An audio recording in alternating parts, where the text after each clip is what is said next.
para o Brasil. Vamos ouvi-lo. É uma grande honra representar o Brasil e representar muito bem, eu poderia dizer, modéstia à parte.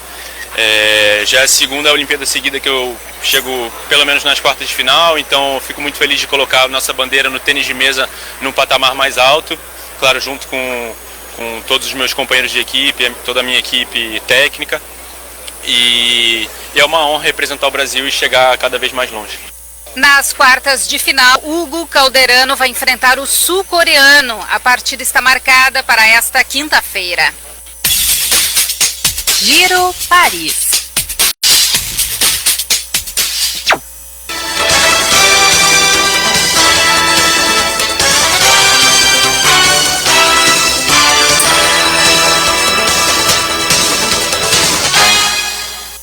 Aqui é Ana Castela. Tá ligado na poupança premiada Sicredi? Depositou R$100, já ganha um número da sorte para concorrer a milhões em prêmios.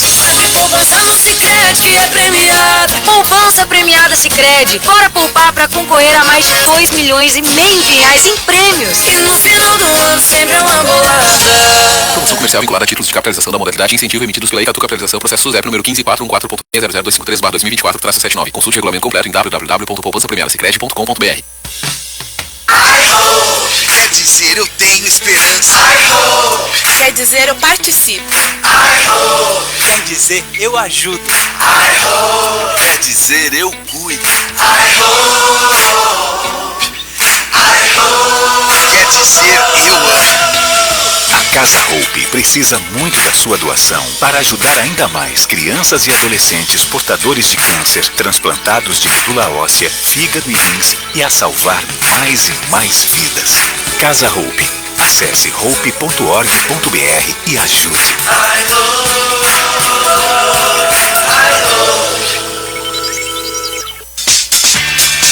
Feitos Assessoria, assessorando o crescimento do seu negócio. Assessoria contábil e fiscal, assessoria em administração de pessoal, legalização de empresa, declarações de imposto de renda, pessoa física e jurídica, licenças CETESB, bombeiros e prefeitura.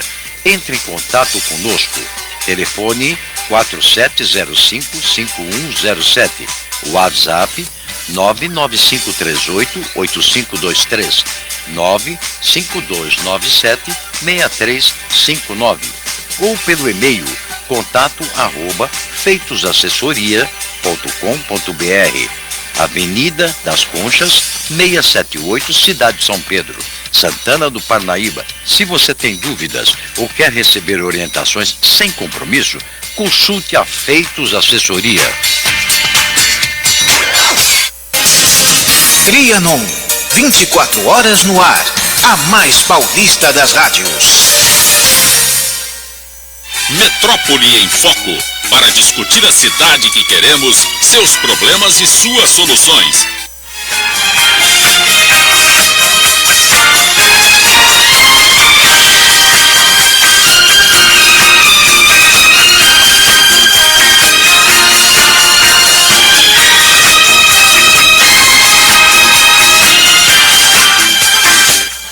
Bom, e agora aqui no Retorno do Metrópole em Foco, recebendo agora sim como candidato, né? Agora eu posso falar como candidato, já não é mais pré. Wesley Silvestre Rosa. Wesley Silvestre Rosa, ele é uma liderança ali daquela região do Jardim Apurá, ali que fica pertence à Cidade Ademar, né? A subprefeitura da Cidade Ademar, é mais ou menos isso. Distrito de Pedreira. Distrito de Pedreira. Uma região que nós já, quando ele esteve aqui, nós conversamos, tem uma série de problemas, como várias outras regiões da cidade de São Paulo, mas por estar bem no extremo da cidade, né? Vocês estão bem divisa já com Diadema, bem na represa também, né? Estamos literalmente ali. Primeiramente, bom dia a todos. Obrigado, Pedro, por estar mais uma vez aqui contigo. Sempre um prazer enorme estar podendo falar com os telespectadores aqui, os internautas agora também. O Pedro está moderninho, Pedro. Agora tá tudo bonitinho. Agora tem que me arrumar de vez em quando, né? Fazer a sobrancelha. É um metrosexual. Obrigado mais uma vez.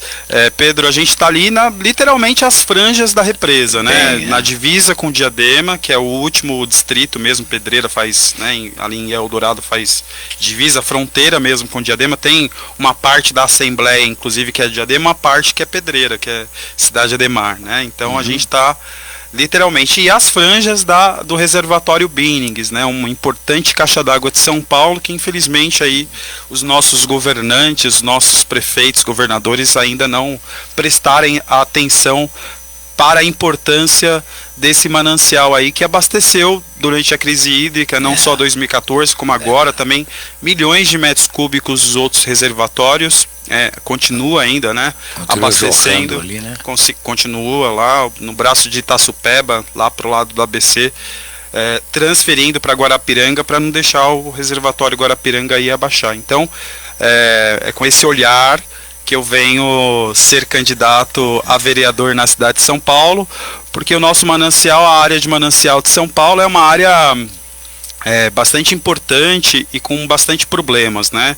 E os nossos políticos que estão aí hoje, eles não estão preocupados com as franjas da cidade, estão preocupados com o centro expandido, onde tem os interesses econômicos, onde está a Nestlé, as outras empresas grandes, a Chucre Zaidan, né, a Faria Lima, são com esses lugares que os nossos políticos, nós vimos isso, inclusive, nessa revisão do zoneamento, né, onde ali da revisão do zoneamento, a gente nunca tinha visto isso, né, uma lei aprovada há pouco tempo, tem que ser revistoriada porque tem vários erros, e daí quando a gente vai olhar os erros, são na verdade 54 emendas que eles colocam ali para poderem ser aprovados, porque não conseguiram aprovar na revisão do zoneamento. E isso a gente já vinha debatido antes, porque você, assim, faltou diálogo, faltou conversa com a população, embora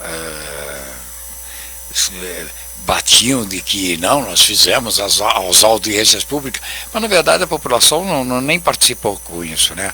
Até porque não houve, as audiências públicas foram audiências assim, um horário de semana, né? Meio-dia de uma quarta-feira, cara, é assim. Ninguém vai. Você só vai realmente quem está ligado com aquilo, quem tem o tempo para ir lá. Agora, você falar que vai discutir com a população numa quarta-feira, meio-dia, o pessoal vai falar, desculpa, eu tenho que buscar, tenho que levar meu filho para a escola, eu estou trabalhando, eu tenho coisa para fazer. Não é o horário. Para quem está aqui na Câmara, assim, hoje eles estão voltando, né? Os vereadores voltam hoje ao trabalho, quer dizer, recesso. Não é bem ao trabalho, né?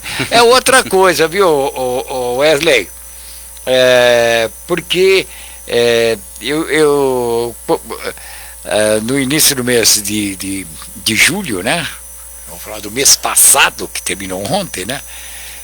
No início do mês nós falamos aí sobre o recesso da Câmara Municipal, e é uma das coisas que a população reclama demais, né? Porque eles falam, olha, não dá para você entender que esse pessoal nem férias tinha, tá? Maioria deles que fala, eu venho da periferia, que é o teu caso, né? Então, quantas férias você tira por ano? Eu acho que às vezes nenhuma, você fica quase 2 anos para tirar uma férias, então, né? Trabalhando, trabalhador convencional. A empresa tem até 1 ano e 11 meses para dar férias. Aí de repente a pessoa entra assume uma cadeira no legislativo, se elege vereador, e aí ele quer 3, 4 férias por ano, mais as licenças, mais isso. Tudo aquilo que ele não tinha, ele fala assim, não, eu estou lutando pela população. Bom, já começa errado, né? Porque já deveria pensar diferente. Então, a população tem alguns ouvintes, quando escreveram, falaram, não dá para você entender esse recesso parlamentar, porque são férias, né? Uma em dezembro, que na verdade eles ficam uma boa parte de dezembro, janeiro, e só voltam depois do carnaval, né? Então, chega a ficar 2 meses de parado, mais 1 mês na metade do ano. Isso sem contar com dedetizações, várias outras coisas que acontecem na Câmara, que vão liberando, não se trabalha muito, e aquela mesma pessoa que reclamava desse pessoal, hoje está lá dentro fazendo exatamente a mesma coisa. Quando não, perseguindo padres ou tirando alimento de morador em situação de rua, né? Votando contra. Agora, com um monte de escândalos que a cidade de São Paulo está tendo ultimamente, pedir uma CPI aí dessas creches, ninguém quer, nenhum parlamentar quer meter a mão nisso, né? Me diz uma coisa, bom, você vem acompanhando, e eu também acompanho o seu trabalho. Isso aí não é segredo para ninguém. A gente está na Câmara Municipal, acompanha o seu trabalho, sua luta pela região, tá? Inclusive ali pelo Parque dos Búfalos, a luta que você teve ali nas questões do condomínio Espanha. Né? Condomínio Espanha, das nascentes, né? Tudo aquilo que a gente vem acompanhando, e que você grita, mas parece que ninguém escuta a tua voz, né? Ou ninguém escuta a voz daquela população que está ali, né? Foi discutido, nós tivemos aí a revisão do plano diretor, não sei até que ponto essa revisão pode impactar, ou pode melhorar, ou pode ajudar a melhora da região em que vocês estão, ou faltou mais diálogo aí, ou faltou inserir o apurar e a região todinha ali. Nós não estamos na rota dos interesses econômicos da cidade, né? Como abri aqui falando, então as áreas de interesse numa discussão como essa são sempre as áreas onde estão os grandes empresas, os grandes empresários, mas é obviamente que quando você libera um zoneamento, né, quando você libera um adensamento proporcional a uma região, você pode levar ali incentivos fiscais e poder instalar empresa, desenvolver trabalho na região, que essa é uma das nossas propostas, né? Ajudar, incentivar com que as empresas possam se instalar nessas regiões, justamente para que a gente não faça esse movimento pendular, que desgasta tanto. Eu, Pedro, por exemplo, para estudar, sou estudante de gestão de políticas públicas no Instituto Federal, no campus Pirituba. Então eu saio lá da franja de Cidade Ademar e viajo todos os dias para ir para Pirituba. Por que a gente não tem universidades em todos os distritos, né? Por que a gente não tem, por exemplo, institutos federais nos demais distritos? Por que a oferta de vagas são tão poucas? Por que essas empresas não estão se instalando hoje, já que estão abandonando aqui o centro, né? A gente percebe que tem grande empreendimentos, prédios vazios. Aqui em frente mesmo, o prédio da Gazeta tem 2 edifícios completamente vazios. Por que a gente não incentiva, já que essa mão de obra está lá na periferia, com que as empresas de call center, outras empresas se instalem nesses lugares? Então é preciso um olhar aí para que a gente consiga trazer esses incentivos e trazer políticas públicas que vai de encontro aos empresários, aos trabalhadores, e a gente torne esse movimento do nosso dia a dia menos doloroso, né? Já é triste, e o movimento de 6x1, né? A carga horária 6x1, 44 horas semanais, sendo que outras cidades, outros países do mundo já diminuíram a carga horária. Daí você gastar ainda 6 horas do seu dia dentro de um transporte público é complicado, assim, a gente continuar nessa cidade do atraso. Bom, Wesley, lógico que você está falando da região que você mora, o desgaste, né, de entrar num transporte público deficiente, tá? Ter que sair da tua região e ir lá para Pirituba, quer dizer, eu não sei quantos 1000 quilômetros tem o modo de falar. São 46 quilômetros atravessando a cidade. Então, é uma coisa que é desgastante, né? A hora que você chega para o estudo, você já está cansado. Isso é normal, qualquer um. O trabalhador, acontece isso, o cara que sai, vai para o trabalho, quando ele volta, ele está arrebentado, está cansado. Perde a qualidade de vida, né? Perde tempo com a família, perde tempo de educação com os filhos, perde tempo até do ócio, né? De descansar mesmo, porque o ser humano também tem direito a descansar. É previsto na Constituição, você precisa descansar. E quando a gente gasta todo esse tempo no transporte público, e os nossos vereadores não estão preocupados nem com a qualidade do transporte público e nem diminuir o distanciamento do trabalhador com o emprego, que não fizeram nada, né? As empresas de transporte hoje estão operando com frotas vencidas há mais de 10 anos. O transporte é de péssima qualidade. A gente adiou por 2 vezes aí a mudança de matriz de combustível fóssil para biocombustível na cidade de São Paulo. Então agora a meta é ter tantos por cento do transporte até 2028.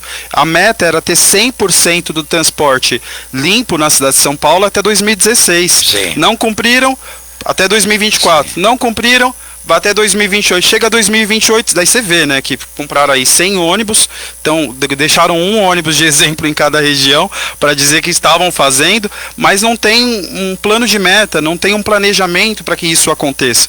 Daí chega 2028, não, vai ser em 2032. Então, mas quando se tem uma lei, a lei tem que ser cumprida, né? Aí fala, a lei não pegou. Não existe lei que não pegou, né? Não pega a lei do homicídio, não pega a lei do feminicídio. A lei do feminicídio não pegou, deixa matar, entendeu? Isso aí não leva a nada. Não, não é assim. Lei é lei, ela tem que ser cumprida. E aí responsabilizar quem não cumpre a lei, está fora, está à margem da lei, não? E aí eu vejo que não é... Você tem vereadores, nós temos que, pelo menos...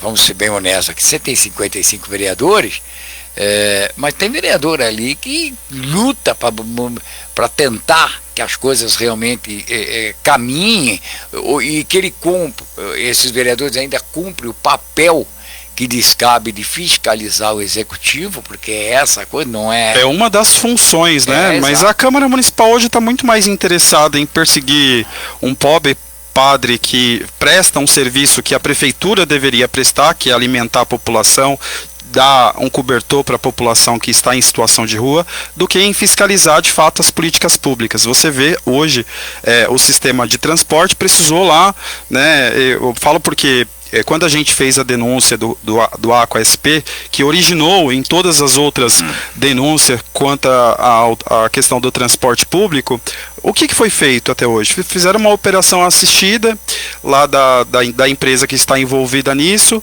e nada foi feito. Continuam fazendo repasse, alugaram inclusive um barco a R$56 mil por mês para carregar... alugado. que vai para os cofres dessa empresa que está envolvida em um monte de coisa e não se faz uma CPI para investigar o transporte de São Paulo. Aqui a que ponto deu? Porque, veja bem, nós temos um problema muito sério. Nós estamos falando de transporte público aí, tem denúncias do crime organizado envolvido nisso aí, não só no transporte, na área do transporte público, mas também em várias outras áreas, né, contratações de serviço contra empresas terceirizadas, que parece que tem um braço, né, do crime organizado ligado a isso. O que foi? Foi deixando, foi largando de mão, e eles foram tomando conta. O Estadão apelidou ontem essas empresas de noteiras, né? São empresas que são escolhidas a dedos para poder pegar, abocanhar contratos de cartas marcadas e daí passam a nota fiscal que quiserem. A Polícia Federal está investigando junto com o MPF. Ontem 111 pessoas na questão da máfia das creches foram, né, indiciadas, e o nosso atual prefeito também está sendo investigado pela PF. Foi aberto um procedimento próprio para investigar o atual prefeito e vamos ver aonde isso vai dar, né? Isso foi denunciado já em 2016, em 2018 estava pegando fogo e hoje nós temos uma situação de calamidade mesmo. Muitas empresas envolvidas das 120 creches, 111 estão envolvidas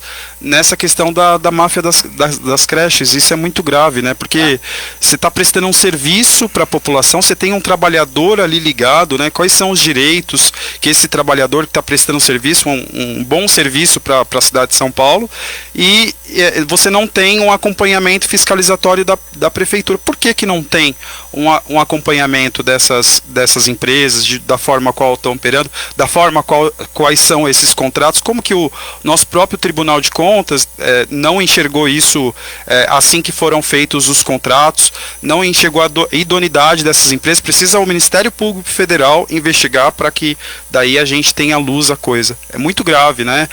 Nós recentemente fechamos um contrato de 80 bilhões de reais com as empresas de varrição e de limpeza urbana, né, sem uma discussão com a cidade, um contrato que já vinha sendo prestado desde 2004 e com uma série de diretrizes cumpridas, como aumentar a reciclagem na cidade, construir o parque de resíduos, fazer o centro de triagem, que foi feito um só, eram 4 centros, e nada disso foi cumprido, e a gente renovou um contrato na desculpa que o próprio tribunal dá de economia de 2 bilhões de reais. E a cidade do futuro, né? E a nossa preocupação em reciclar mais, em dar trabalho para as pessoas, em dar apoio aos catadores, que hoje fazem 99% da reciclagem em São Paulo. A gente em São Paulo só recicla 1%. 1%. E esse 1% é recolhido pelos catadores de São Paulo. Quando a gente vai aumentar esses números, né? Quando a gente vai cumprir com o Acordo de Paris, quando a gente vai conseguir... Agenda 2030. 2030, né? Aumentando cada vez mais, diminuindo as emissões de gases, né? O resíduo tem muito a ver com isso. E a gente fecha um contrato de 20 anos, mais, com uma empresa que já estava prestando, com 2 empresas que já estavam prestando serviços para a cidade de São Paulo, que já deixaram diretrizes sem cumprir, sem criar um novo planejamento e sem cobrança nenhuma. Isso, na verdade, é uma premiação, né, para essas empresas por não cumprirem o contrato. Então é preciso olhar tudo isso, né? Pegar essas empresas, chamar para uma reunião, e obviamente os vereadores que estão aí não estão interessados, porque se estivessem interessados, né, falo da maioria, como você mesmo disse, tem uma minoria que trabalha, eu conheço, hoje eu costumo dizer ali na minha região que a gente tem 37 cadeiras para ocupar. São 37 pessoas hoje que, com um monte de escândalo, com um monte de coisa que precisam ser fiscalizadas, não fazem por onde, não instituem nenhuma CPI, nenhuma comissão para investigar a prestação de serviço. Então, Wesley, a gente sabe, nós estamos falando de CPI, ela é necessária, né? Sim. Ela é super necessária, embora assim, não precisava estar acontecendo assim.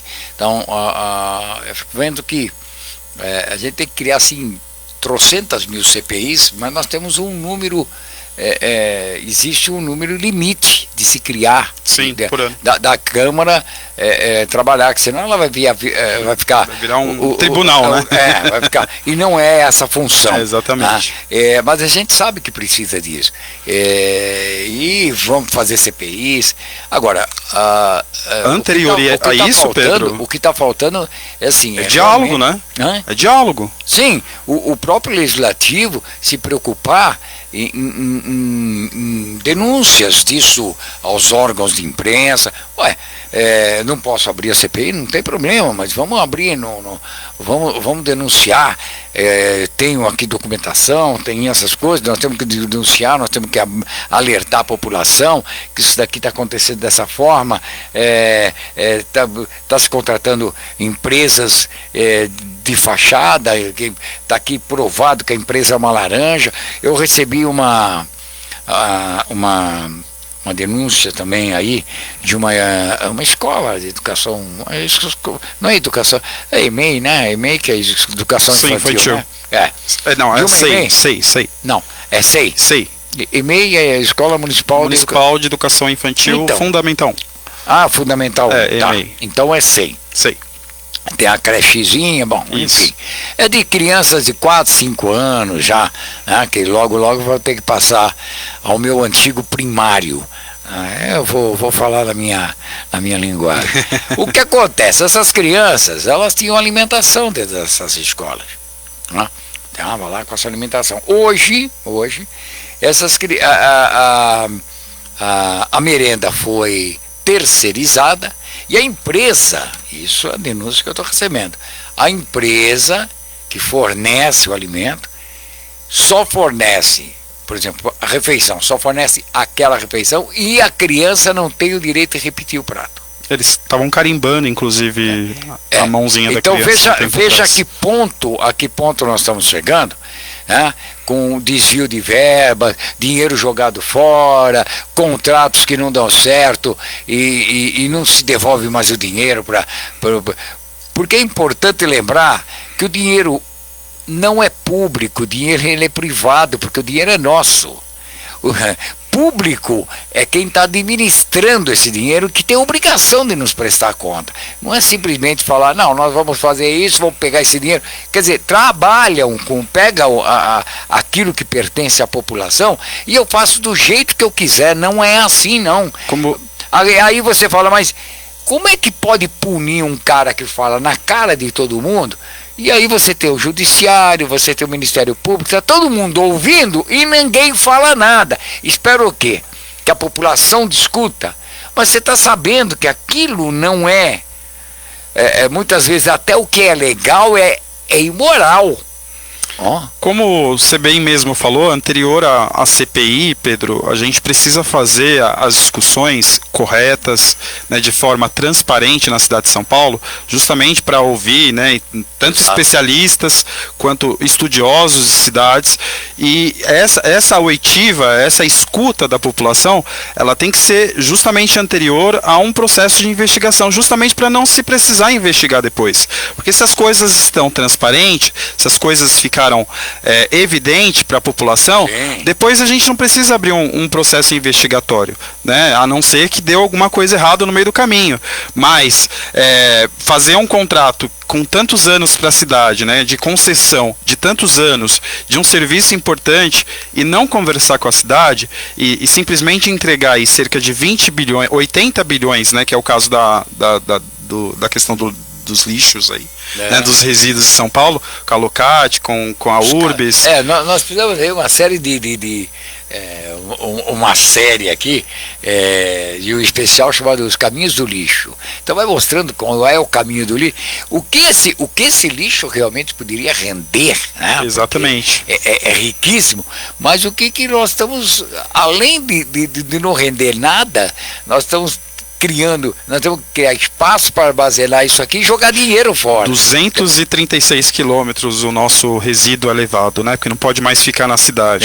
Mas o quanto disso poderia ser reduzido nas nossas casas mesmo, se a gente começar a separar, você vai ver que o nosso resíduo ali é um pouquinho, são gramas. Sim. Né? Se você separar todo... De 12 milhões e meio de habitantes, né? Mas você vai ter muito resíduo separado. Dá para se reciclar mais na cidade. O que a gente precisa é de gente olhando e incentivando essas políticas públicas. Exato, sabe? Eu acho que acompanhar a Lei Nacional de Resíduos Sólidos, implementar, regulamentar isso nas cidades é super importante, né? E lá está descrito que a gente precisa avançar com tantos % ao ano nessas questões. E para isso a gente precisa de pessoas que não estejam preocupadas aí com um padre que está dando comida para o morador em situação de rua. A gente precisa de gente que olhe de fato por políticas públicas na cidade. O Otacílio Ribeiro está dando um salve aqui para você. Salve! O Wesley é o líder comunitário de verdade, aí o Otacílio Ribeiro.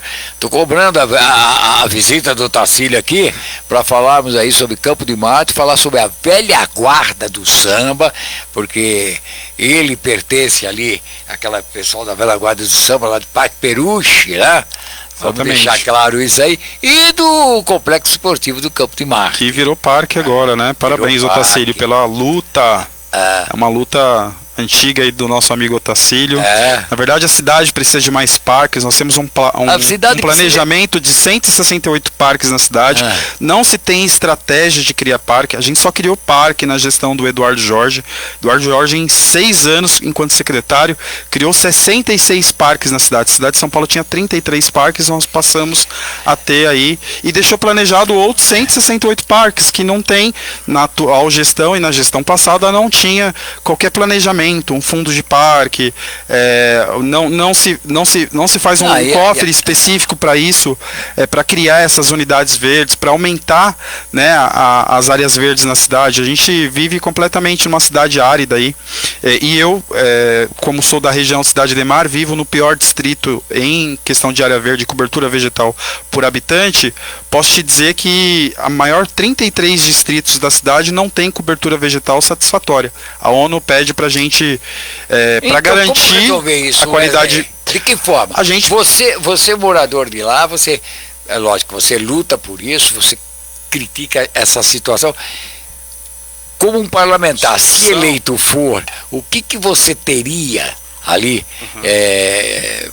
Porque aí você vai ter uma canetinha, pelo menos na mão, né? Se eleito for. Mas assim, o que você pretende levar para uma região que tem assim, que falta o verde, falta um pouco mais de ar puro para se respirar, você tem ali uma represa muito grande, mas largada as traças, você tem você tem invasões, né, à beira da represa, você tem uma série, não é invasões, ocupações, né? Não, você tem coisa pior na beira da represa, que são os loteamentos clandestinos, né? Que isso é muito diferente de ocupação, que é o que mais desmata a cidade hoje, né? O próprio dossiê do desmatamento aí, você vai ver que naquela época, em 2019, havia computado 7 milhões de metros quadrados de área verde derrubados ao chão, e dando lugar a loteamentos clandestinos. Ocupação é outra coisa, são as pessoas que não têm aonde ficar, que vai ficar lá. Agora, o que está derrubando a cidade, o verde da cidade mesmo, são os loteamentos clandestinos. Você tem uma operação em defesa das águas que ela não é uma política institucional do município de São Paulo, ela é coordenada pelo governo do estado, então a gente precisa criar uma operação das águas que seja coordenada pelo município de São Paulo, justamente para combater esses loteamentos clandestinos, essas degradações ambientais. Como é que está essa situação desses loteamentos lá naquela região? Olha, em 2016, na cidade de São Paulo, a gente tinha aí computado pelo dossiê do desmatamento 316 loteamentos clandestinos. Se você for ver hoje os mapas que a gente tem na internet, né, com relação aos loteamentos, a gente passa de 1.000 loteamentos clandestinos. Então, está muito grave, assim, a cidade está sem fiscalização, os órgãos de fiscalização, os DGDs, né, os DEPAVs, da Secretaria do Verde, que são os setores fiscalizatórios aí, estão completamente sucateados, né, os trabalhadores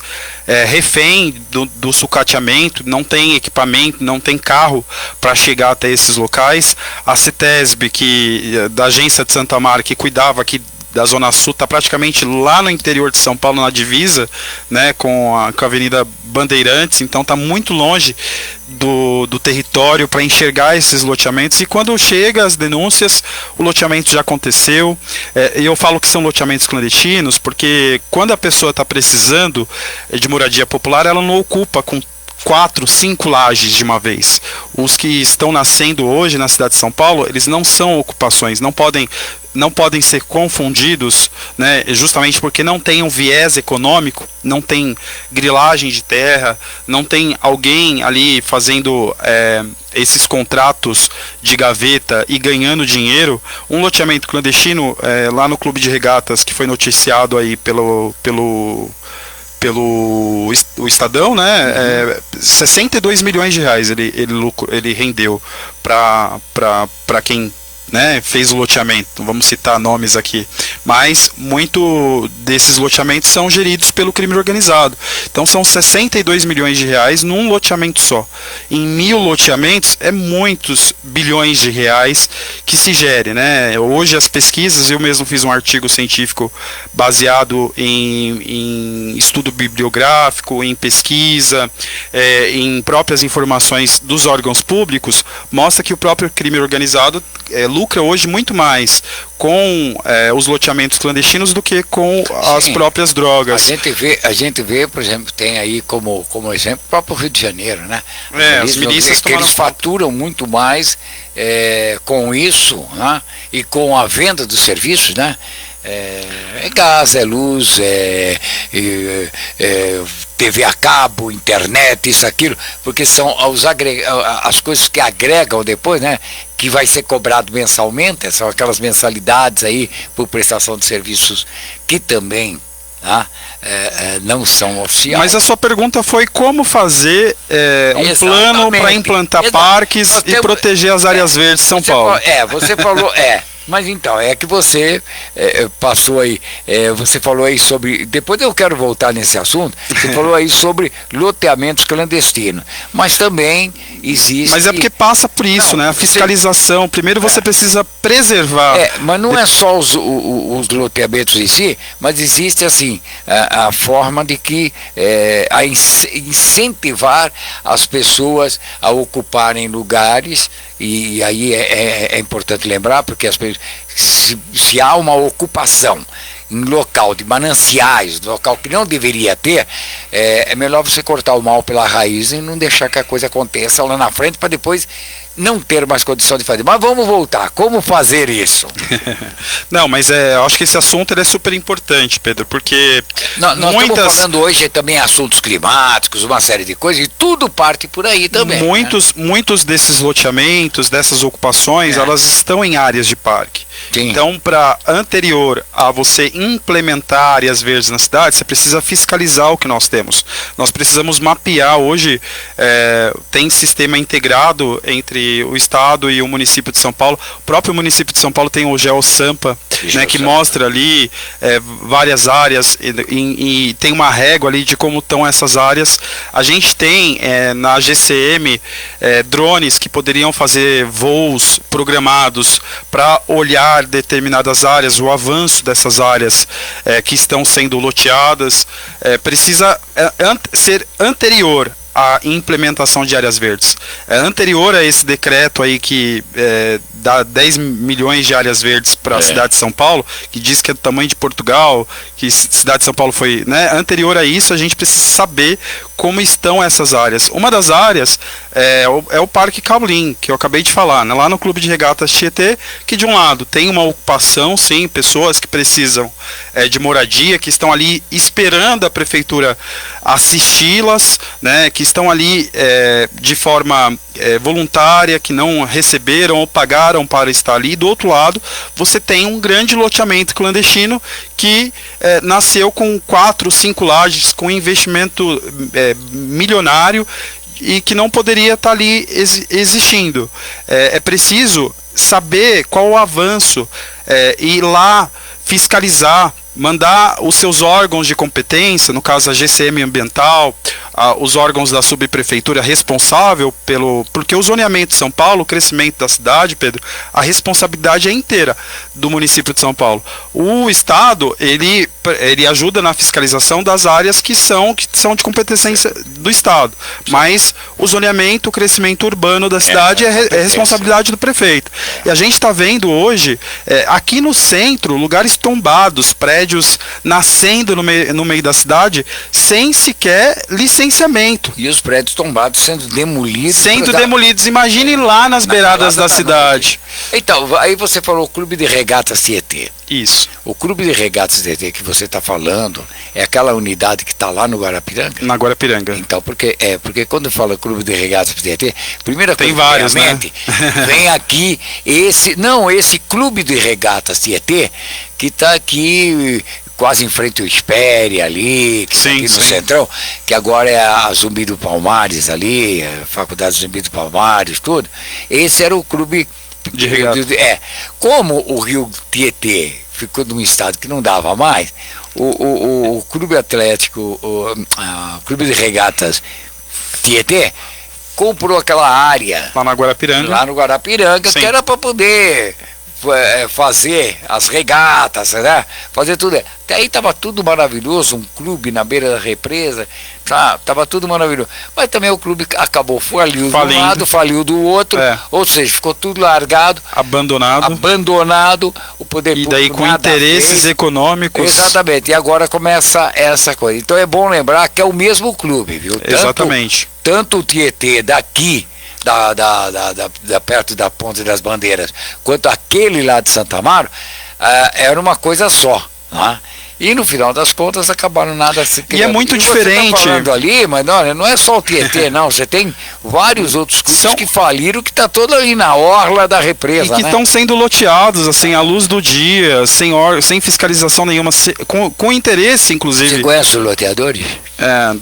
Tem nomes aí. Tem nomes aí na mídia. Tudo bem. A hora que você entrar como Se você for eleito, você já...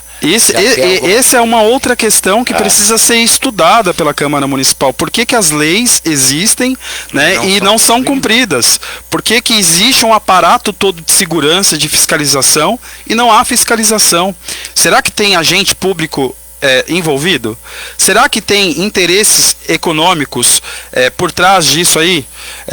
A prefeitura precisa se debruçar sobre esse tema, saber o porquê que nasce tanto, por que a gente conseguiu congelar a cidade numa gestão lá atrás com o Kassab, inclusive desapropriando grandes loteamentos, empresas, motéis. Lembra na beira da Guarapiranga, o Motel Leão e outras empresas que estavam ali alojadas, Bar Brahma, vários empresários foram... Não me põe nessa no Motel Leão não, que eu ouvi falar.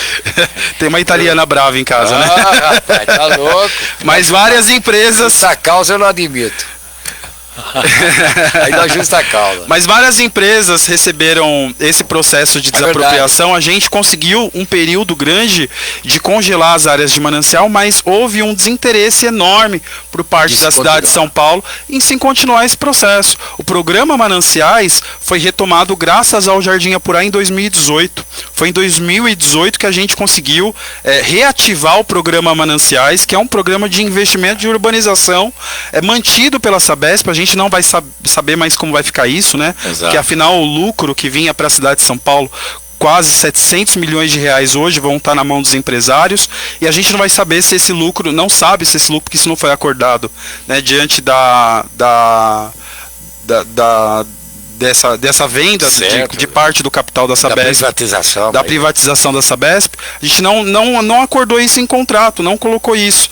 Então, 700 milhões que hoje estão sendo investidos lá no Jardim Apurá, no lote 5, no lote 8 do programa Mananciais, a gente não tem mais esse recurso. Então, é super importante programas que incentivem a urbanização. A forma mais sustentável e mais rápida de se prover moradia é você entrando nessas áreas, é você urbanizando essas áreas. E o capital especulativo não está interessado nisso. E é por isso que grandes investimentos privados e outros de operação urbana não acontecem nessas regiões. Mas programas como o Programa Mananciais, que recebe recurso de saneamento, do Fundo de Recurso de Saneamento da Sabesp, é super importante ser reativado. A gente conseguiu fazer isso no Jardim Apurá, reativando todos os lotes do programa.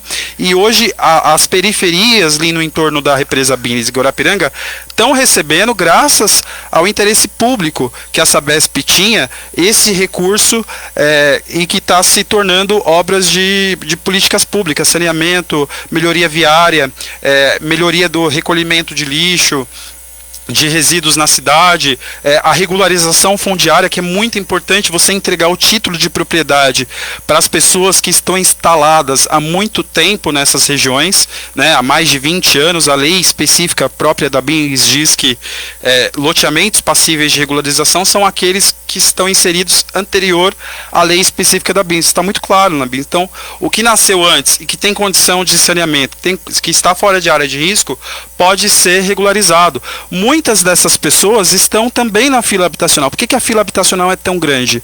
Será que se a gente entregasse um título de propriedade e cruzasse os dados com a fila habitacional da cidade de São Paulo não diminuiria? Eu acredito que sim. Então, os nossos próprios vereadores não fiscalizam e não olham por essas políticas públicas que precisariam acontecer, como a regularização fundiária. Estão interessados, por exemplo, Minha Casa Minha Vida, Coab, o Pode Entrar, estão interessados onde tem interesse financeiro, né, onde a população pobre ela não vai conseguir alcançar. O Pode Entrar, por exemplo, ele tem um setor muito específico da sociedade para atender. E daí, inclusive, foi embargado agora pelos contratos de 111 mil unidades, foi embargado pelo próprio Tribunal de Contas por não atender certas especificações com relação ao programa habitacional, com a Lei Nacional de Habitação. Então, é preciso de pessoas que olhem as políticas públicas de regularização fundiária, de periferia, programa Mananciais, programa Córrego Limpo, programas que criam áreas verdes e fundos para que financiem essas áreas verdes e se implemente essas áreas verdes nas periferias de São Paulo.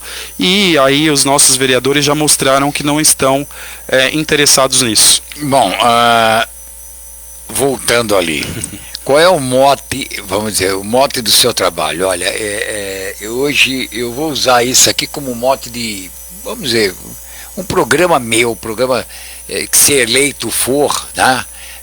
Esse daqui seria o meu programa prioritário. A gente fala muito em educação, fala em saúde, fala em segurança, tudo é prioritário, a gente sabe disso, mas existe alguma coisa que fala assim, eu tenho que dar um pontapé inicial. Se não der esse pontapé inicial, nada disso daqui vai sair do papel e eu vou ficar, e não adianta a gente ficar só no discurso, está no momento agora de arregaçar as mangas. Essa é uma coisa que eu quero perguntar. Depois, eu quero voltar essa questão de, já que nós falamos aí em déficit habitacional, nessas questões de moradia, a gente está vendo que tem muita coisa aí, essas PPPs aí que tem sido construídos aí, edifícios, PPP, para pessoas de baixa renda, mas você vê que a coisa não é de tão baixa renda assim, né? E depois houve assim, acho que foi uma falta de planejamento, porque você está no mesmo condomínio, você tem imóveis para pessoa de baixa renda que não vai ter condição de pagar, mas você também, para poder subsidiar aquelas pessoas, você tem apartamento para pessoas que têm renda acima de, a renda de 10 mil reais. Então veja bem, se aquele não tem e o outro tem, aí o cara do 10 mil vai falar, peraí, mas se eu comprar o apartamento aqui, eu vou ter que bancar o condomínio daquele rapaz ali. Você está entendendo? Sim. E aí entra aquele negócio, eu não vou entrar nessa, por isso que está lotado dessas PPPs, estão oferecendo toda hora e ninguém mais quer. Né?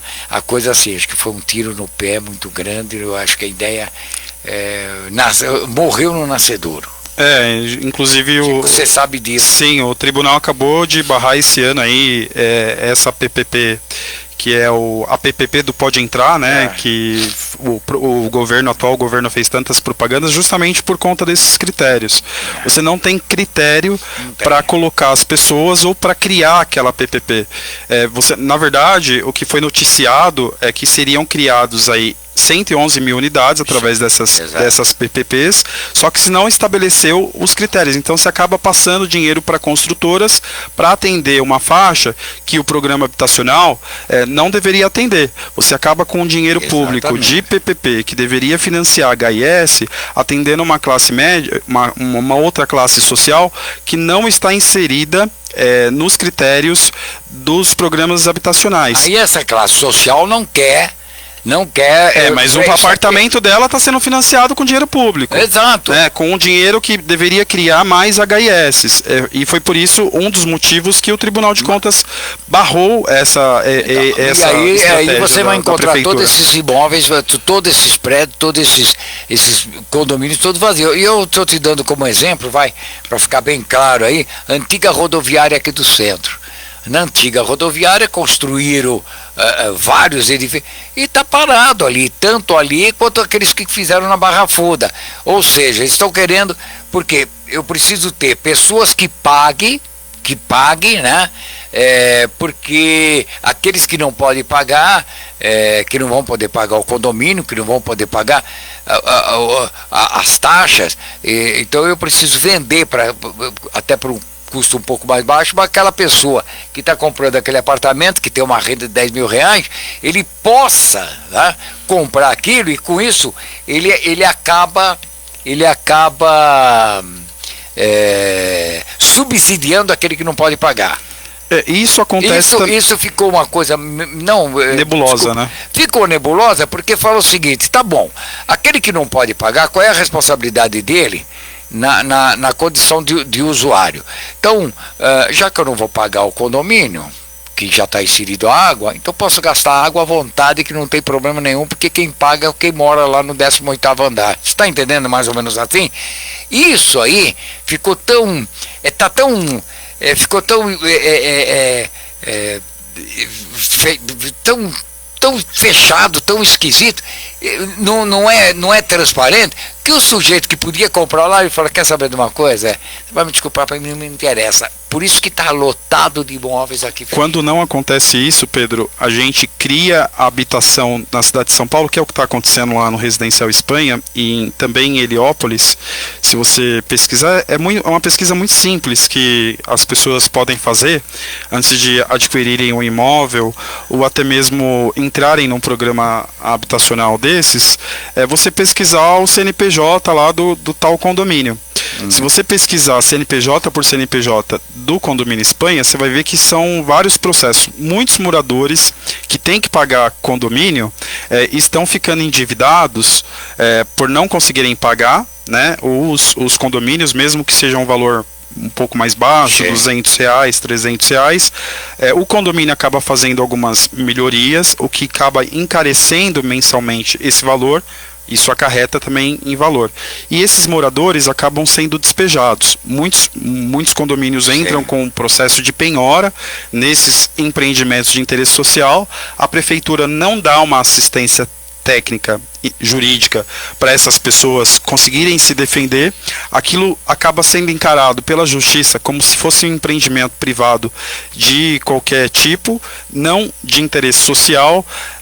A administradora acaba não oferecendo subsídio de falar, esse empreendimento é HIS, esse empreendimento é financiado a pessoa não sabe se defender, acaba sendo jogada à revelia.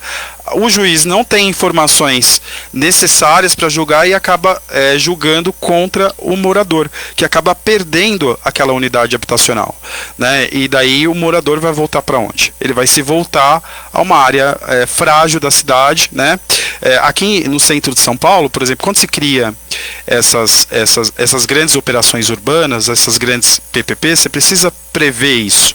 Não sei se mesclar os condomínios, mas talvez mesclar o bairro, mesclar a quadra, né? E você criar os benefícios. Por exemplo, os condomínios do Espanha, a água lá dá para colocar em tarifa social, né? A própria energia coloca em tarifa social, mas aquilo não dá para fazer se os prédios forem mesclados. Exato, porque aí você não pode dar, porque aí seria que é um hidrômetro só, né? Exatamente, a tarifa social que vai beneficiar quem não tem renda, acaba beneficiando quem tem renda, quem pode pagar. Você está entendendo? Não é.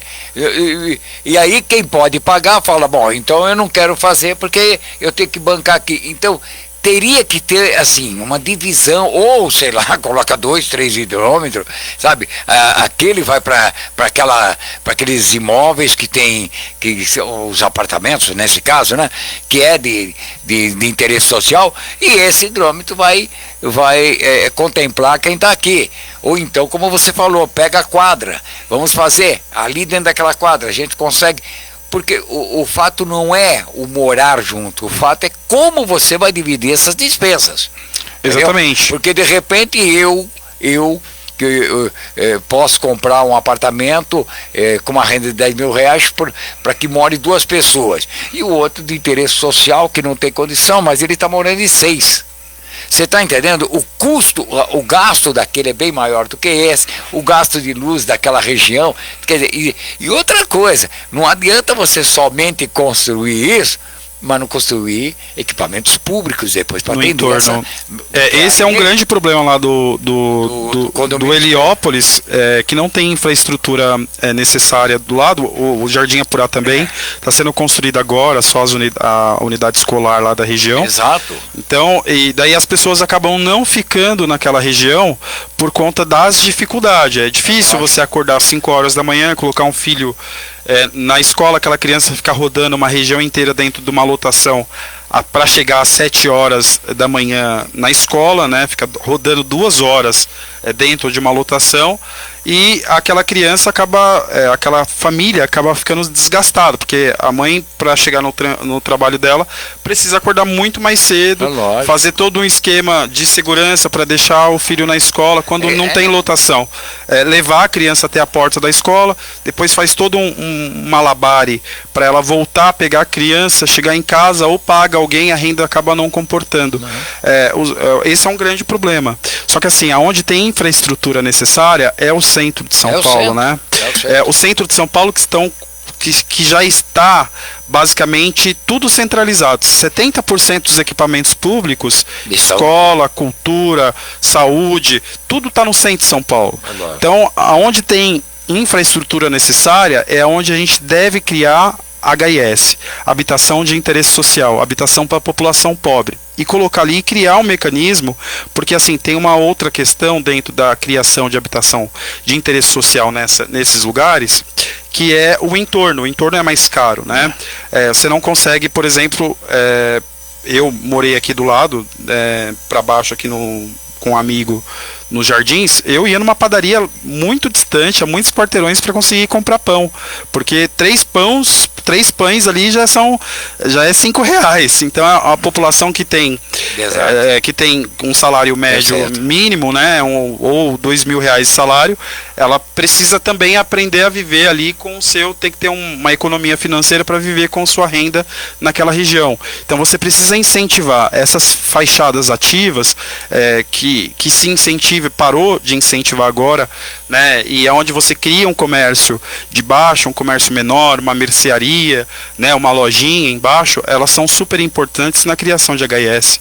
Isso precisa ser multiplicado. A gente não precisa criar, e daí é um problema da habitação, da criação de grandes condomínios habitacionais para a população de baixa renda, que a prefeitura não promove, é um problema da prefeitura na criação desses condomínios, que é justamente você procurar terrenos grandes e só se construir ali habitação, deixar a pessoa ao léu. Você precisa criar habitação e precisa criar também comércios e serviços naquela região para que a pessoa possa trabalhar, para que a pessoa possa suprir aos seus... Senão você vai fazer a mesma coisa que está acontecendo na periferia. O sujeito tem que sair de lá para se deslocar para ir trabalhar no outro coisa. Se você fizer isso aqui, mas não tiver essa infraestrutura, a pessoa vai ter que buscar em outro local. Começa tudo novamente. Sabe o que ele faz? Ele volta para a região dele, que ele fala, ali pelo menos. Eu tenho o seu Zé para eu comprar um. Exato, eu conheço todo mundo, isso aqui. E aqui? Aqui virou um local que eu não conheço nada. Aqui eu não tenho nada. E é muito mais caro morar aqui do que morar lá. Você sabe que isso está acontecendo, se o telespectador quiser fazer uma pesquisa agora, foi criado um grande condomínio lá fora o Espanha, no Grajaú, o Chácara do Conde. Você coloca aí no Facebook, apartamento à venda no Chácara do Conde, você vê vários apartamentos à venda que faz 2 anos que entregou as últimas unidades do Chácara do Conde. As pessoas estão vendendo, porque eles criaram um grande condomínio adensado pra caramba lá naquela região, sem infraestrutura, sem creche, sem nada, não tem comércio na região, as pessoas precisam preparar-se um dia anterior, passar no mercadinho, passar na feira, para ter o pão de manhã para poder se alimentar. E daí você não cria essa infraestrutura, você acaba expulsando as pessoas, porque você acaba dificultando a moradia da pessoa ali. Então, você vê que as políticas públicas, elas são transversais, né? Quando a gente fala de habitação, a gente fala de saneamento, a gente fala de meio ambiente, fala de transporte, fala de emprego, fala de segurança, fala de escola, fala de tudo, né? Fala de educação, fala de tudo. Então a política pública, as políticas públicas, elas precisam ter, daí quando você me pergunta qual que é o seu mote, né? Qual que é a sua bandeira? Eu sei, eu sou um cara. Geralmente tem uma, né? Geralmente tem uma. Mas assim, eu sei que é muito difícil hoje, com todos os problemas que envolvem uma cidade. E a região que você mora, né? Que é muito mais vulnerável. Né? O segundo distrito mais desigual do município de São Paulo, só perdendo lá pro Capão Redondo. E as pessoas colocam a expectativa, e é bom lembrar isso, colocam a expectativa no Wesley, e o Wesley não é o salvador da pátria, vamos deixar isso aqui bem claro. Você pode até colocar a expectativa no Wesley, mas você tem que caminhar junto. Se não caminhar junto, sozinho não vai, essa andorinha. As cobranças depois, né? A movimentação da sociedade civil. Nós temos, olha, tá aqui, nós precisamos. Ah, mas eu escutei isso muitas vezes. Posso te falar, mas Pedro? Mas ele é vereador. Ele é o vereador, mas ele não é Deus. Se ele entrar com um projeto e 54 votar contra, tchau, amigo, não vai ter projeto. Uma das minhas bandeiras, e daí eu faço parte na vida, né? Minha vida é essa, é a política cidadã. A política cidadã é essa política que você faz com o povo. Exato. Quando o povo está em cima de tal medida, os outros 54 não vão votar contra, porque ele tá a população está a favor daquilo, né? E daí, por exemplo, a revogação da passagem lá em 2013. Exato. A gente não teve o aumento da passagem, por quê? Porque não se tratava de partido. Você tinha várias pessoas ali na rua pautando a necessidade, né, de não haver aumento, principalmente porque já era uma passagem cara, estava tirando várias pessoas ali do transporte público aquele aumento, e você ia dificultar ainda mais. A população, ela precisa ficar junto com o seu vereador e tá ali pautando as políticas públicas necessárias e acompanhando, né, até mesmo para cobrar. Se é uma medida errada, como muitos vereadores voltaram atrás, aí o Rubinho Nunes perdeu o apoio de 7 vereadores nessa questão da CPI, da comissão do padre Júlio Lancelotti, de uma vez. Por quê? Porque a população fez uma pressão danada nos vereadores e os vereadores recuaram disso. Mas vale a pena lembrar de que se a população não tivesse feito esse apelo todo, sim, não tivesse ido atrás, esses vereadores não teriam recuado. E hoje a Câmara Municipal estaria investigando um padre que faz o bem a um monte de gente, né, que acolhe as pessoas e que está lá de boa vontade, fazendo a missão que o próprio o evangelho manda fazer, né? Que é pregar o bem. E daí você tem um vereador que só se prontifica a isso, a caçar morador em situação de rua. Quando não é perseguindo quem dá de comida para esse padre, para essas pessoas, é perseguindo as entidades que ajudam. O Rubinho agora teve aí esse problema sério aí, que foi de proibir, né? Proibia a distribuição de alimentação, as ONG. E cria um monte de diretrizes para distribuição de alimento e que fica inviável. Punindo com multas, de R$17 mil. Com multas, isso aqui, quer dizer, eu não tenho mais o direito de dar, de distribuir. Mas também você faz o seguinte, você cria uma lei que proíbe, mas você não dá a solução, você não mostra alguma coisa. A solução é essa. Então, a partir do momento que nós temos essa solução, você não pode atravessar, você não pode fazer alguma coisa. Tá bom, aquelas 20 mil pessoas estavam sendo alimentadas diariamente.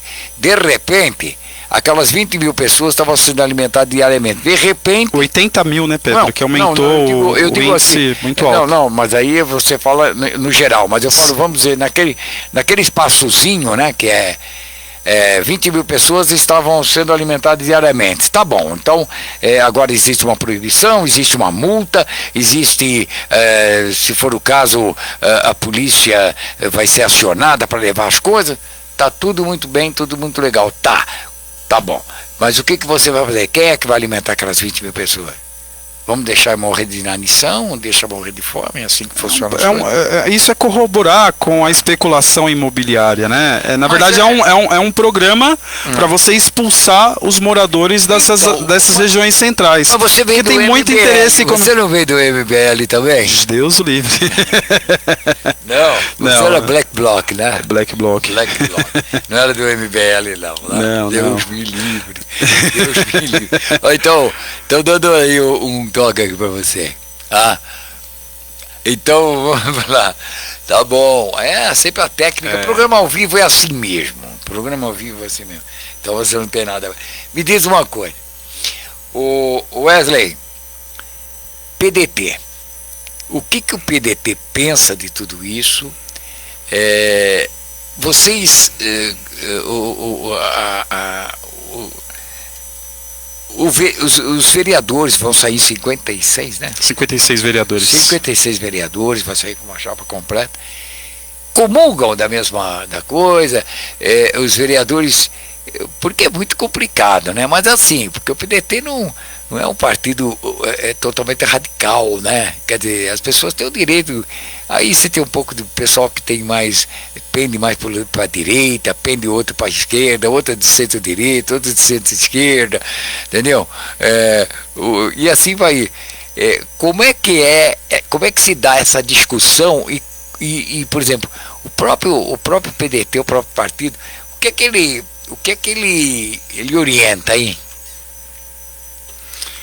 Olha, eu tô justamente no partido do PDT, o Partido Democrático Trabalhista, porque ele é um partido democrático, né? Ele tem um estatuto, um regimento que ele segue, né? Mas, sobretudo, o PDT é um partido que defende o interesse da população. Isso é o trabalhismo. O trabalhismo é você defender o interesse dos trabalhadores. Absolutamente toda a infraestrutura que a gente tem de secretarias, de ministério, a própria CLT, as grandes indústrias do país foram criadas por um pedetista, né? Lá atrás, Getúlio Vargas, Jango e outras pessoas que ajudaram a construir as principais políticas públicas do Brasil. O próprio CEL em São Paulo é inspirado numa política pública pedetista, do Rio de Janeiro, né? Do Rio de Janeiro, que é os CIAPs, né? Que é de Darcy Ribeiro. Então, o PDT... Aquela Brizola, né, também, né? Exatamente. Então, o PDT ele tem uma história muito grande na política, não só nacional, mas na criação de políticas públicas de infraestrutura para o nosso país. Tudo que a gente tem hoje é de origem trabalhista. Então, é pela história do PDT e pelo seu regimento, seu estatuto, que eu estou dentro do Partido Democrático Trabalhista, que é o PDT, que é o partido também do Ciro Gomes, o partido de Brizola, o partido de Abdias Nascimento, o partido de grandes personalidades aí que ajudaram a construir políticas públicas para não só, né, para a cidade de São Paulo como o próprio CELS, mas para o Brasil em termos de ministério, de secretarias, de infraestrutura mesmo, de política, né?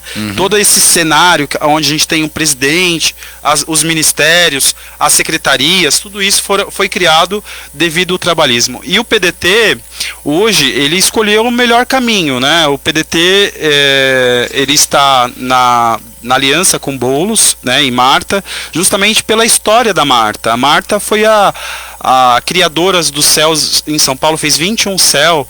A Marta fez 14 terminais de ônibus na cidade de São Paulo, enfrentou a máfia do transporte com colete à prova de bala e tudo, organizou o transporte público, o bilhete único. O bilhete único foi um ganho. Eu lembro que quando lançaram o bilhete único, eu gastava quase 8 passagens para ir trabalhar. Daí lançaram o bilhete único e a gente consegue hoje se deslocar de uma ponta a outra da cidade com uma só passagem. Então, a cidade de São Paulo, ela ganhou muito, e é por esse histórico, né, de luta trabalhista que o Boulos faz e que a Marta também fez em São Paulo, que a gente fez essa aliança aí e estamos nessa chapa Marta e Boulos aí. Eu quero mostrar para você isso aqui. Eita, uma pergunta. Comentário grande. Eu vou ler ele. Tá bom. Eu vou porque deve ser bem pertinente aí. A Márcia falou para você ficar um pouco mais de frente para a câmera, porque ela não conseguia ver o rosto do candidato. Mas olha, Márcia, não tem problema não. Se você olhar para mim, você se deleite, porque eu sou bem mais bonito que o Wesley, viu? Tá aí. Onde está a câmera? Tá aqui, né? Aqui, o Fatorelli, viu? O Fatorelli, Carlos Alberto Fatorelli, ele falou que já andou por essa região e ele viu coisas que ele não gostaria de ver, tantos desatinos de uma urbanização que é mera palavra. Ele falou, rapaz, tá aqui. Está tudo degradado em volta das duas represas. Elas mesmas estão imundas, suas águas são verdes, musgo, originário de detritos humanos. As margens são tomadas de moradia que são incentivadas por grupos, né, que são donos da Zona Sul e estão nas bancadas políticas. O bairro que ele mora, que havia uma mata. Ele não sabe se a mata era originalmente a Mata Atlântica, né? Mas ele diz que era uma reserva. Pois bem, ela está sendo invadida, desbarrancaram todos os morros, grande volume de terra, há incentivos externos, pois aparecem escavadeiras, caminhões, as coisas. Bom, ó, depois eu vou ler porque é muito grande, senão... aqui, você falou aí da Marta. Marta, realmente muita gente fala... O Boulos soube escolher, chamar a Marta, porque a Marta, com a implantação do bilhete único, realmente, muita gente é grato a ela, tudo. Mas a Marta estava com a situação. A Marta estava como secretária de Assuntos Internacionais. Ela já foi do PT, saiu do PT, criticou o PT, fez um monte e agora volta ao PT. Por um lado, muita gente tem dito que ela traiu o atual prefeito Ricardo Nunes, confiou a ela uma secretaria e de repente por um chamado ela acabou saindo, se desfiliou do partido, pediu exoneração e foi para outro lado. Então muita gente fala, não consigo entender essa lógica. Eu sou do PT, depois eu vou depois eu venho para o MDB, aí eu saio do MDB, volto para o PT e meto o pau no MDB. Falou, precisava, como é que você pode criticar alguma coisa que você trabalhou? Essa é uma coisa. Segunda coisa que eu quero te perguntar, da mesma forma que tem muita gente que, como você mesmo disse, você pode até não concordar com muita coisa da Marta, mas tem muita coisa que foi feita, tá? E que você tem que dar o braço a torcer, que você fala, não, realmente, isso aqui beneficiou a população. Bilhete único beneficiou a população. Os corredores. Quantas crianças nunca entraram numa piscina ou num teatro? Então vai lá. E agora entram por conta do céu. Você pode até comentar agora esse daí da Marta aí que eu fiz. E a pergunta depois que fica é o seguinte: o que você acha que a atual gestão fez e que tem que continuar, e aquilo que tem que ser extirpado? Os céus, mesmo sendo da era PT, tem que continuar, tem que aumentar. Corredores de ônibus tem que ter cada vez mais, porque você encurtou o tempo, né? Diminuiu o tempo que as pessoas passam no ônibus. Bilhete único teria que ser implantado mais. Quanto mais bilhete único, não acredito que consiga fazer uma tarifa zero numa cidade de 12 milhões e meio de habitantes. Não consigo. Tá? Se fizer, vai inchar tanto, mas vai inchar tanto que aí vai todo mundo querer andar de carro para não andar mais de ônibus, porque não vai ter mais condição. Nós temos um transporte público muito precário aqui na cidade de São Paulo. Bom, vamos lá. Um dos programas que da atual gestão que precisa ser extirpado é o próprio Aquático SP, né, que não leva ninguém de nada a lugar nenhum. É um transporte que está consumindo muito da represa Bins, inclusive da saúde. Fui lá perto. Não entrou? Não, eu ando de outra forma. Tem os pescadores que eu comungo com eles. Não, para saber no se é confortável, se realmente talvez fosse mais ampliado, talvez fosse um pouco mais pensado isso aí. Não tem como, é um braço da represa só. Porque você lembra desse projeto aí, que é o projeto Ricardo Nunes, de fazer... De 2015. De fazer esse transporte aéreo, mas pegando todo o Rio Pinheiros e o Tietê. Não, isso é do Estado, é o hidroviário. Não. O hidroviário é outra coisa. O Ricardo foi até aprovado, que esse daí era um projeto dele, só que ele não conversou com o Estado, porque o Rio Pinheiros e o Tietê, isso aí é prerrogativa do Estado. É o Estado que manda. Agora eu não sei como é que vai ficar esse negócio, vai virar uma confusão desgraçada aí. Mas tá tudo muito bem, vai.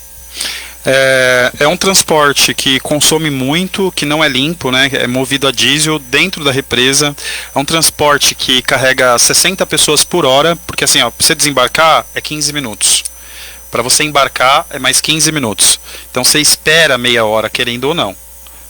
Querendo ou não, você vai esperar meia hora, mais 30 minutos para atravessar. 20 a 30 minutos para atravessar. Daí atravessando, você tem que pegar um ônibus que vai durar aí cerca de 30 a 40 minutos para chegar até Santo Amaro, que é o destino. Então é um transporte que de 2 horas? Que não economiza tempo do trabalhador.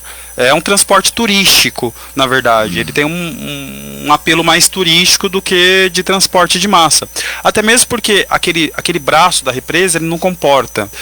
São 20 metros de manto fecal naquela região. Então, para chegar ao fundo original da represa, são 20 metros de lama fecal. Se você coloca ali muita coisa se movendo naquela região, você tem um estudo da própria Universidade de São Caetano que estuda tanto a superfície da represa quanto o fundo da represa. 20 metros, e daí você tem muita lama. É onde o Rio Pinheiro, por exemplo, nesse tempo todo, onde ele deságua naturalmente, assim, sem tratamento nenhum.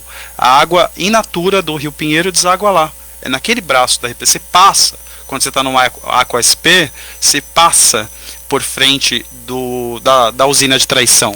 Então é onde está a área mais contaminada. Lá tem blocos assim de cocô boiando, né, com perdão da palavra, mas de fezes. Você vê blocos boiando assim quando eles se desprendem do fundo da represa.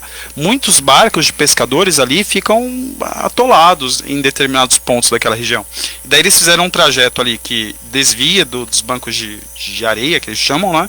Mas que quando agora que a água está descendo, tá baixando, você vai ter um grande problema de assoreamento da represa. Fora isso, você está colocando um transporte a diesel dentro da represa e você está movimentando muita água de um lado para o outro numa região extremamente poluída e sem estudo nenhum de impacto ambiental e de impacto de necessidade mesmo ali. Qual que é a necessidade? Quantas pessoas estão... A própria reportagem agora diz que 1/3 só da população que pretendia ser atendida está sendo atendida. Vale a pena manter um transporte desse? Custando R$56 mil o aluguel dos barcos por mês, dando para uma empresa que está bem complicada aí com a justiça, uma empresa que deve bastante satisfação pro público, porque... Sim, lógico. É o dinheiro público que está falando aí, financiando tudo isso. Não, eu concordo então é preciso essas operações que ainda não foi dita, que nós precisamos entender o que está acontecendo. Exatamente. Realmente. Essas empresas, essa operação assistida, ela precisa virar um estudo, né, do que está acontecendo lá, se vale a pena manter. E a na Baía de Guanabara, o que a população fala? A população não usa, né? No final de semana a população usa. Não, sim, mas aí você está falando que é meio que lazer, né? Não é mais para transporte de massa. Porque você está falando em quase 2 horas para sair dali e chegar, vamos dizer, no terminal de Santo Amaro. Exatamente. Quase 2 horas. Então, se a pessoa fizer isso aí... de ônibus é o mesmo tempo. É o mesmo tempo. E uma condução só, não passa por uma água fétida, não corre risco de pegar doenças, porque os aerossóis que se desprendem da própria represa Binnings ali causam mal danado. A população ali do entorno da Binnings tem vários problemas com doenças respiratórias, e muitos dessas doenças respiratórias são causadas justamente só pelo contato do aerossol. E você vive ali não porque você quer, você está vivendo ali. E daí quando você é incentivado a entrar dentro de uma água dessa, e que pode produzir várias doenças, em médio e longo prazo, você vai ter bastante problemas aí nessa população que faz uso desse transporte. Não, entendi. Bom, Wesley, esse seria aí, olha, se eu sendo eleito... Essa seria uma das coisas a gente vai brigar, vai estudar para ver se esse tipo de transporte é necessário. Porque na Baía de Guanabara... forma fazer, né? Exatamente, na Baía de Guanabara a gente também tem o hidroviário lá, mas está tudo encalhado, né? Não está sendo usado. Foram gastos ali na época da Copa cerca de 6 bilhões para se investir ali. Tem vários estudos que falam sobre o aquaviário da Baía de Guanabara. E hoje é um transporte totalmente sucateado, que ele mesmo não se banca. Quem é que está bancando esse transporte em São Paulo hoje? Daqui a pouco isso vai encarecer a passagem? Quem vai continuar financiando? Qual o público atendido? Qual a expectativa? Qual o estimado?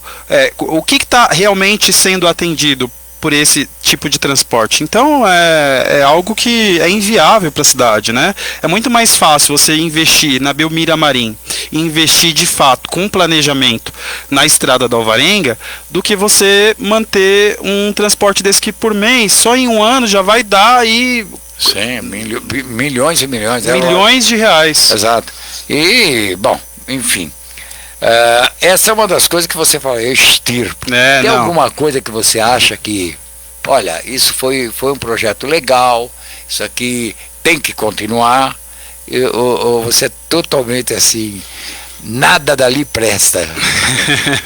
Não, olha, o programa Cidade Solidária, que começou na pandemia, com o viés da pandemia, e teve continuidade agora pós-pandemia, que atende diversas entidades, é um programa bom, não é atual, né, não é dessa gestão, já existia esse tipo de assistência pela prefeitura, mas que ele fez um avanço sobre esse programa, porque ele atende um pouco mais de entidade. Então é um programa bom que tem que manter, mas que precisa ser investigado também, porque a gente precisa, tem aí diversas denúncias, diversas entidades que acabam vendendo as cestas básicas que vêm de graça para as pessoas. Tem uma loucura isso lá nas periferias. E as pessoas acabam pagando, porque acham que tem que pagar mesmo. Então precisa de um olhar específico para essa política pública. E outro programa que é bom também é as moradias provisórias, né? Esse lar, esse reencontro aí, é um programa que eu já havia pensado há muito tempo, as moradias provisórias em São Paulo, mas que precisa ter uma assistência e um destino. A pessoa não pode ficar ali para a vida inteira, né? Vivendo num container. A pessoa não... Mas é uma boa ideia. É uma boa ideia. É um momento de você tirar. Agora, é lógico, muitas coisas ali tem que ser.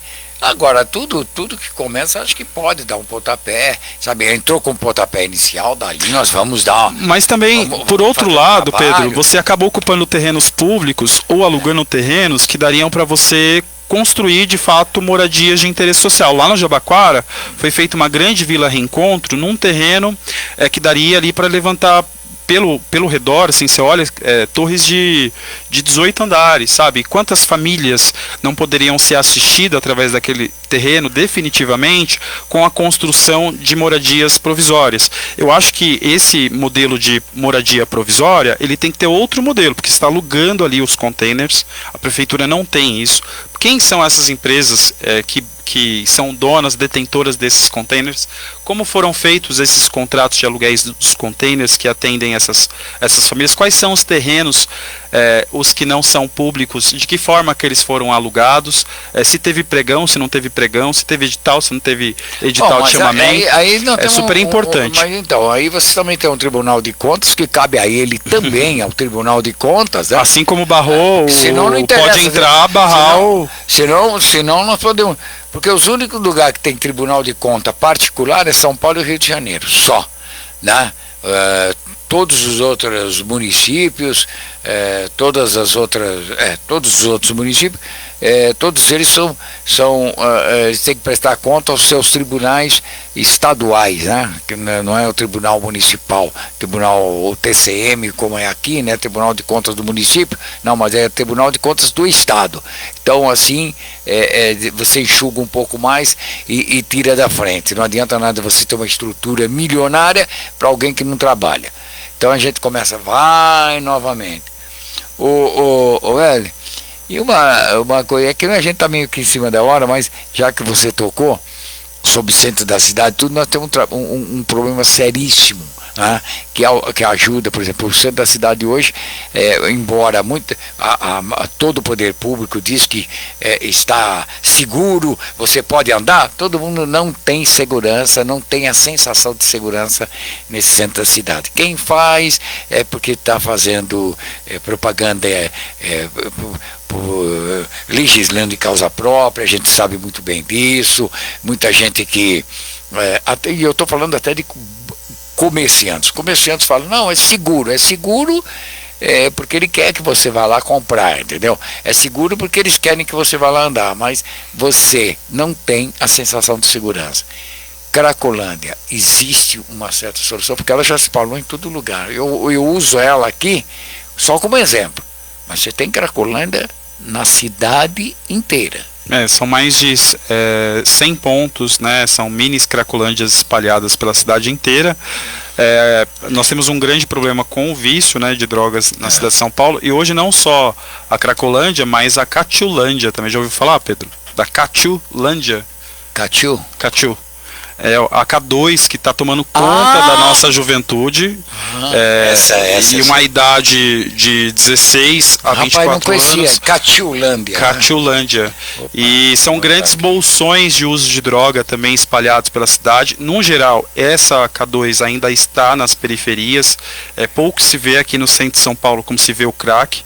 Mas está avançando, né? E daí estão avançando não para cima de pessoas só em situação de vulnerabilidade, mas pessoas jovens, né, que têm toda uma vida pela frente, mas que estão lá na periferia sem um centro de cultura, sem oportunidades, sem um centro de oportunidades, para que acaba se envolvendo com se envolvendo. E na primeira vez que a pessoa pega ali, ela já está basicamente fisgada pela K2, né?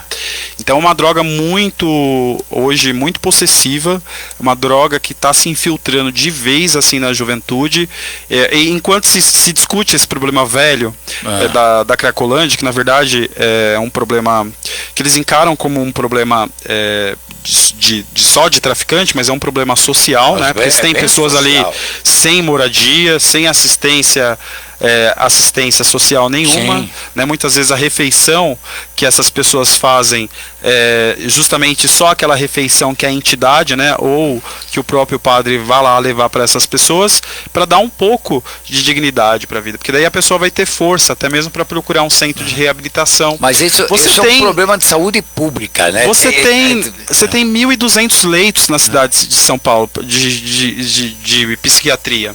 Você tem 400 vagas no centro de São Paulo para abrigos, né? Então você tem vários problemas que não são resolvidos. Não é só você pegar o pessoal que está numa situação de moradia de rua, de drogadição no centro de São Paulo e jogar para outro canto.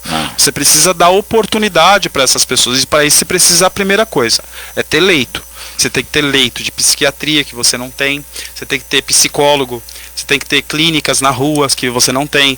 Você precisa criar uma assistência social no entorno desse problema, que também é de saúde pública e você não tem, né? Você só encara isso do ponto de vista policial, o que não resolve, porque você tira daqui, você enfia para outra rua. Você tira da outra rua, você vai espalhando pela cidade. E enquanto isso, o nosso jovem, que poderia estar recebendo algum tipo de oportunidade na cidade, ele está lá se envolvendo com outro tipo de droga, no caso dessa K2, lá, e é daquele jeito. Você vê os vídeos das pessoas com que eles chamam até de paralisia do Chaves, daquele jeito tá nos vídeos, não é mentira não. Daquele jeito, as pessoas ficam paradas no tempo, assim, dormindo e com sensação de corpo anestesiado durante muito tempo, esse pau o dia inteiro. E daí é muito grave isso que está acontecendo na cidade. E isso não está sendo falado. Esse é o tipo da coisa que tem que se pensar ontem. Exatamente. Entendeu? Não é, nós vamos discutir. Não sei em que se discutir, porque só vai discutir, só fica perdendo tempo quando a droga ainda não bateu na tua porta. A hora que a droga bater na porta, ou na porta do teu irmão, na porta do teu sobrinho, aí você começa a se preocupar. Mas é alguma coisa que tem que se pensar antes. E a gente tem discutido muito isso daqui. Tem algumas iniciativas na Câmara Municipal, tá, a respeito disso. Muita gente é contra, outros são a favor. Isso é tudo natural, mas tem que ser discutido com a sociedade, mas o mais rápido possível. E prevenção. Prevenção é a palavra de ordem. Educação, né? Oportunidade. Você tem que levar para as escolas, você tem que... tem uma coisa que a gente discute muito aqui, fala muito, porque nós estamos toda sexta-feira, nós temos o Sarau da Trianon, que era uma grande programa, uma agenda cultural que cresceu, mas assim, abrindo oportunidade para que venha poeta, venha escritor, não importa a tua idade, não importa onde você que tipo de... Se você faz alguma coisa chamada arte, isso aqui é super importante. Sem educação e sem arte, esse país nenhum, tá, tem futuro. Exatamente. Na periferia, por exemplo, que é onde origina-se esse uso intensivo do K2, você tem duas portas abertas. E muitas vezes o jovem ele não está interessado em nenhuma das duas, ou é a igreja ou é a porta do bar. Né? E daí não tem um centro de cultura, não tem um centro de oportunidade, não tem um centro de recreação, não tem um curso para essa pessoa fazer. No meu distrito mesmo não tem nada. O único lugar que tem é o CEL Alvarenga, que tem um número limitado e para a população geral só abre aos finais de semana. E tem o CEAP, que é um órgão particular que presta um serviço a um determinado número de pessoas. Com 450 mil pessoas... Tem limitações, né?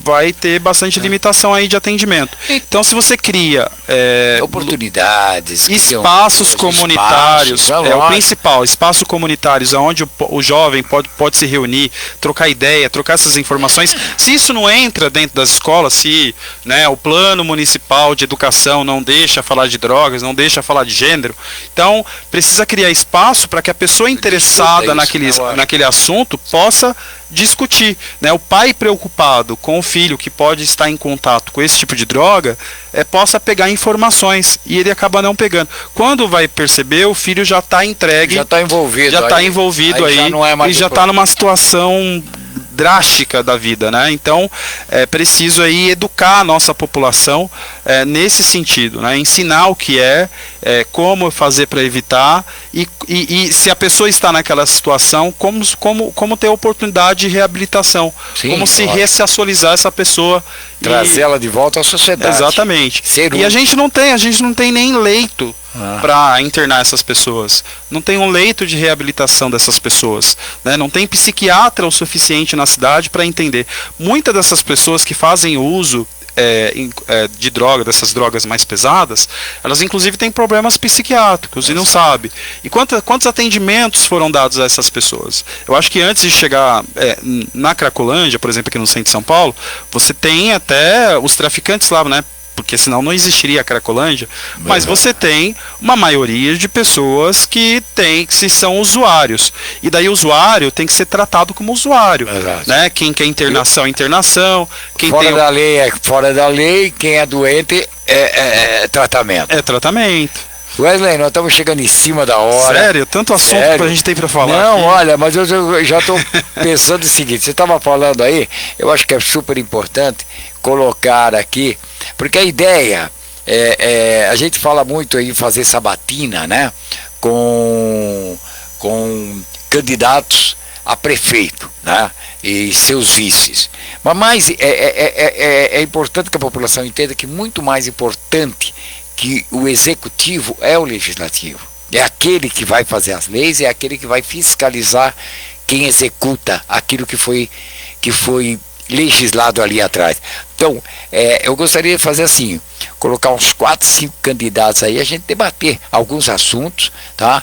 Quero convidar você da Zona Sul, trazer outro da Zona Leste, trazer alguém da Zona Centro, trazer alguém aqui dos Jardins, vamos sentar e vamos discutir. Exatamente. Entendeu? Porque a cidade é tudo isso. Entendeu? A cidade é os Jardins, a cidade é o centro, a cidade é a Zona Leste, Zona Sul, Zona Norte, a cidade é o Morumbi, a cidade é Paraisópolis, a cidade é tudo isso. E aí nós temos que discutir. Você topa aí, se fizer aqui, vamos fazer uma grande sabatina com quem realmente vai poder legislar para soluções desse super assina embaixo, estou convidado já.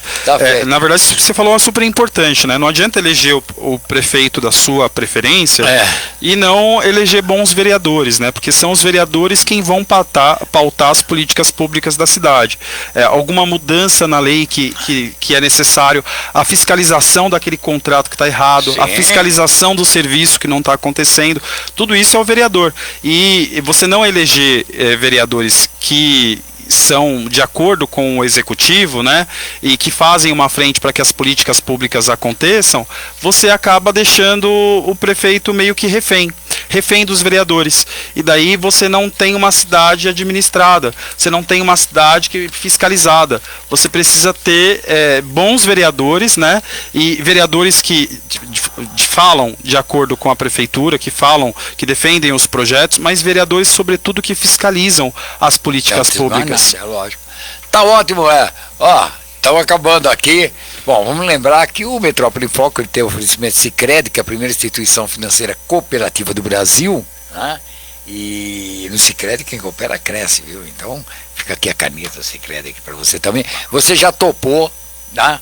Então, essa sabatina aí, um debate aqui com alguns candidatos de várias regiões, e a gente falando dos problemas das suas regiões, mas discutindo a cidade. Mesmo que um é de extrema esquerda, o outro é de extrema direita, não importa, nós temos que discutir. Quem vai decidir, quem vai comandar a Câmara, é a população. Exatamente, tá Pedro. Bom? Muito tá obrigado, bom? Pedro. Obrigado então a todos aí vocês. Já volta e nós voltamos amanhã, ok? Lembrando novamente que o Metrópole Foco tem oferecimento de Sicredi, que é a primeira instituição financeira cooperativa do Brasil. Olha, agradeço aí o Otacílio, a Janete Oliveira aí, ó, Ilza Calil, a Márcia, o Carlos Alberto Fatorelli. Carlos, tu mandou aqui, foi um artigo, viu? Tá bom, João da Costa Neto, o Otacílio tá aqui, o Duda, o Malco, bom, aqui, Vitângelo, tá.